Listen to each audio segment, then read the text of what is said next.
Hey, we're being joined by Bill Marshall as we get ready for the upcoming Cross Nationals. First off, did you have a good time at Cross Vegas last night? Pretty intense. It was a great time. It was very exciting. When you go to an event like that, do you come away saying, wow, there's something I could do or something I might want to tweak with Nationals this year? Were you out there having fun or learning or both? Both. You know, I definitely learned a lot. Grealish and Brooke Watts, they put on a great show.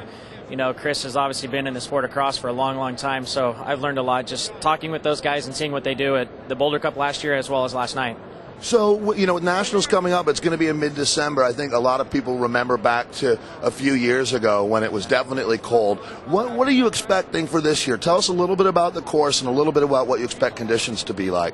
The course is going to be really hard. We held a UCI race there the last 2 years. Really hard course then, but we redesigned it top to bottom to make it a little bit more technical, a little bit more challenging. That's per the request of the athletes, you know, because we had some top athletes come out and do the race last year, such as Bjorn Sealander. Him and his father gave us a lot of good input to make the course very difficult, make it even harder than what it was. The conditions will be off the charts brutal as usual in Kansas that time of year. As we saw in 2000, you know, 18 below zero, 18 inches of snow, just off the charts crazy. So we'll see it again this year as well. So, you know, it's interesting. You look at the cross community in the Midwest. How stoked are they to have Nationals back? Very excited. I was actually just talking to Chris Grealish about it last night. He's really, really pumped. They're renting a big box truck. They're just dumping everybody's equipment into it and driving out, and they're flying everybody out. It's going to be nice and convenient for the athletes. You know, I know you did a lot of work with the Tour of Missouri, which just took place, and you did a fantastic job. When you compare the cross community to the road community, compare and contrast that for me.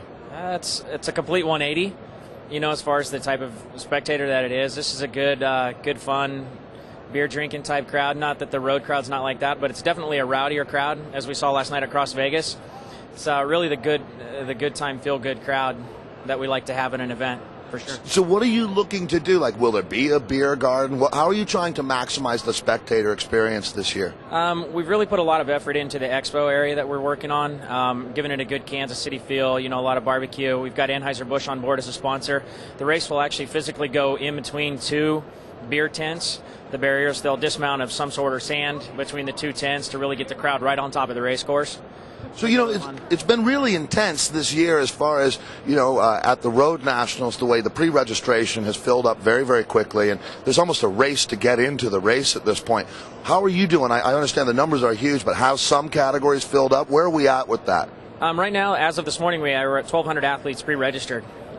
Within the first 10 hours, we had 900 athletes register. The categories, per UCI rule and USA Cycling rule, there's no actual field limit, but some of the bigger categories are filling up rather quickly. Like the elite men is already at 90-something, and this morning the Masters 30+, which is a big field, is at 130 already. Do you look at splitting some of the amateur categories? Like, I mean, there's only so much daylight as well that you've got to deal with. But when you look at, say that there's 250 men's Bs that want to race, yeah. I mean, is it possible to do 225 rider categories? Oh, absolutely. I did the Bs race last year personally in Providence, and I started 212th and finished 7th. So it's doable. You just got to be a pretty aggressive rider and, be able to kind of have your wits about you. It's definitely doable because the courses are designed wide enough and long enough that it gives everybody a fair chance, even if you're starting at the back. And per the rules, we can only have 6 races a day, so we've made it a 4-day event as opposed to 3 days as in the past. That way it's not so crunched on time. So one last question for you, Bill, and congratulations on winning the bid. Tell us how that process goes for maybe other parts of the country that are interested in having cross nationals there. When did you start thinking that you wanted to do this? When did you actually receive notification that you had won? Us personally, we started the process in 2004. We worked directly with USA Cycling. You work with the National Events Coordinator, Justin Rogers, and it's a bid process. You have to meet certain criteria from courses to the hotels that are offered to the athletes, the entry fees that you offer. All of those things come into play in how you get an actual bid. We were awarded the bid in 2004 in Portland, Oregon, so we were kind of put in an advantage. We've got to have the opportunity that a lot of other promoters don't have.